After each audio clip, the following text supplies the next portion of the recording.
আসসালামু আলাইকুম। কেমন আছেন সবাই? আশা করতেছি দেশ ও প্রবাসে যাই যেখানে আছেন আল্লাহর রহমতে ভালো আছেন, সুস্থ আছেন। আজকে আমি আলু দিয়ে বট ভুনা করতেছি। এখানে আমি হাতে মেখে বটটা ভুনা করব।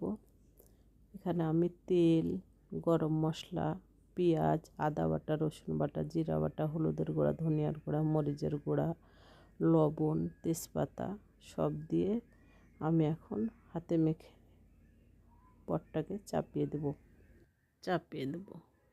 বটটা আমার প্রায় হয়ে এসেছে।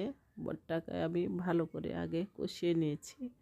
তারপর আমি ঝোলের পানি দিয়ে বটটা আমি ভালো করে সিদ্ধ করে নিয়েছি। বটটা আমার প্রায় হয়ে এসেছে। আমি আর কিছুক্ষণ রান্না করে আমি বটটাকে নামিয়ে নেব। বটটা আমার হয়ে গেছে। দেখুন বটটার ফাইনাল লুক। এই বট ভুনাটা ভাত, রুটি, পরোটা, খিচুড়ি সব কিছুর সঙ্গে পরিবেশন করা যাবে। তাহলে সবাই ভালো থাকুন, সুস্থ থাকুন। আজকের মতো এখানে বিদায়। আবার নতুন কোনো ভিডিও নিয়ে আসবো। আল্লাহ হাফেজ সবাইকে।